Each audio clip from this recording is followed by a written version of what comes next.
Bismillahirrahmanirrahim.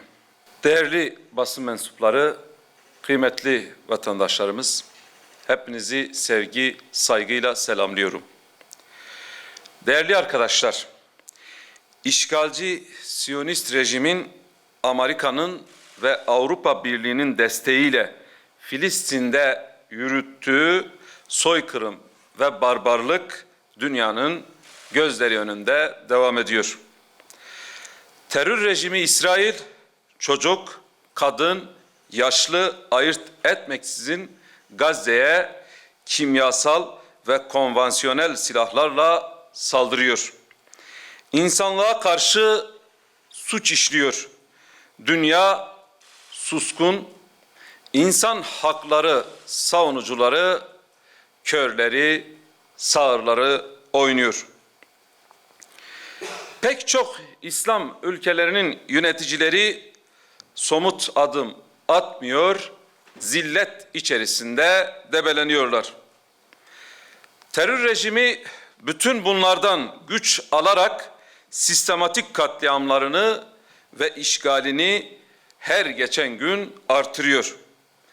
7 Ekim'den bu yana Siyonist terörün Gazze'de gerçekleştirdiği katliamlarda Filistin Sağlık Bakanlığı'nın verdiği verilere göre 2913'ü çocuk ve 1709'u kadın, 397'si yaşlı olmak üzere 7028 kardeşimiz katledildi. 18.484 kardeşimiz de yaralandı. Tabii bunu birkaç saat önce aldığımız verilere göre. Normalde şu an Gazze'de 15 dakikada bir çocuk katlediliyor. Bu vahşete karşı bütün dünya bir olup sussa da biz asla susmayacağız. Biz susarsak tarih susmayacak ve tarih bunu affetmeyecektir. Tarih somut adımlar atması gerekip de buna rağmen somut adım atmayan, bir şey yapmayanları da unutmayacak ve onları affetmeyecektir. Gelin elimizdeki tüm imkanlarla kardeşlerimizin şanlı direnişlerine destek olalım ve güzel bir örneklik ortaya koyalım. Filistin'de çocukların, kadınların ve çaresiz kardeşlerimizin maruz kaldığı vahşet yüzünden yeryüzü tüm genişliğiyle kendisine dar gelen, yaşanan acılar karşısında yüreği sızlanan ve kardeşleri için harekete geçmek istediği halde ne yapacağını bilmeyen vatandaşlarımızın elbette ki kardeşleri için yapacağı çok şeyler vardır. Bu doğrultuda bugüne kadar mazlumlara ve mağdurlara kucak açmış, bütün bir dünyaya insanlık dersi vermiş aziz halkımıza, bilhassa evlenme hazırlığı yapan gençlere bir çağrıda bulunmak istiyorum. Gelin, düğün hazırlıklarımızda yapacağınız bazı masrafları Gazze'li kardeşlerimize bağışlayalım. En temel insani ihtiyaçlardan yoksun olan kardeşlerimizin ihtiyaçlarını bir nebze de olsa gidermede katkı sunalım. Bugün hayatta kalan Gazze'li çocuklar açlık ve susuzlukla baş etmeye çalışmaktadır. Bugün kardeşlerimiz yapacağımız fedakarlıklara ihtiyaç duymaktadır. Özellikle genç kızlarımıza takıların hiç olmazsa bir kısmını Gazze'ye bağışlayarak güzel bir örneklik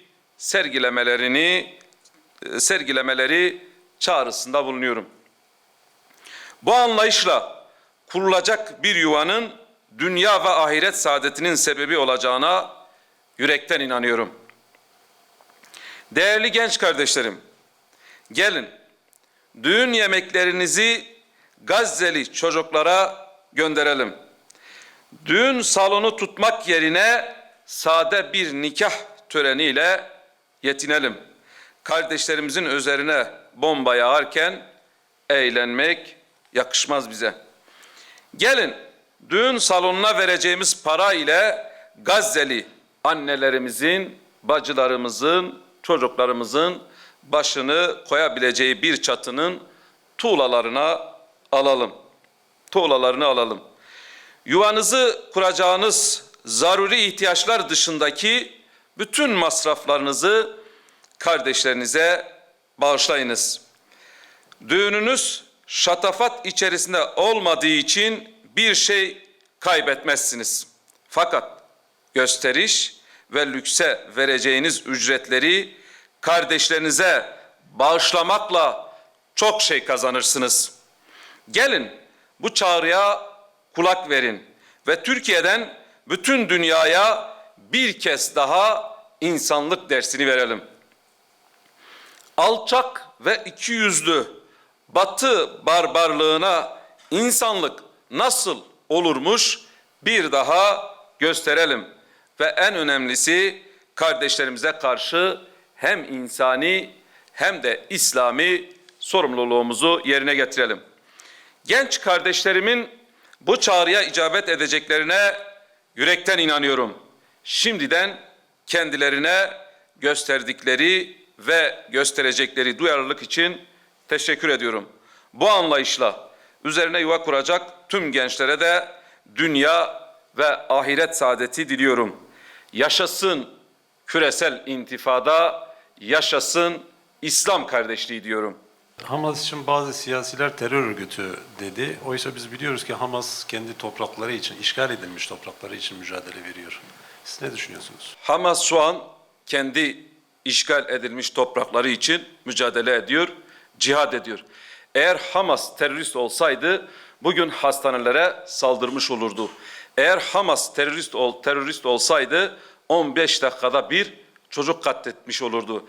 Eğer Hamas terörist olsaydı Amerika onlara binlerce tırlarla silah gönderirdi ve bunlar hepsi gösteriyor ki maalesef Siyonistler ve Siyonistlerin uzantıları Hamas'a terörist diyor. Hamas orada çocuklar öldürülmesin, kadınlar katledilmesin, insanlık ölmesin diye Filistin'de mücadele ediyor ve meşru haklı müdafasını yapıyor diyoruz. Onlara da açıkçası hiç cevap bile verme gereği de duymuyoruz. Hamas'a terörist demek aslında bir yönüyle Siyonistlere hizmet etmek demektir. Katıldığınız için hepinize ayrı ayrı teşekkür ederim.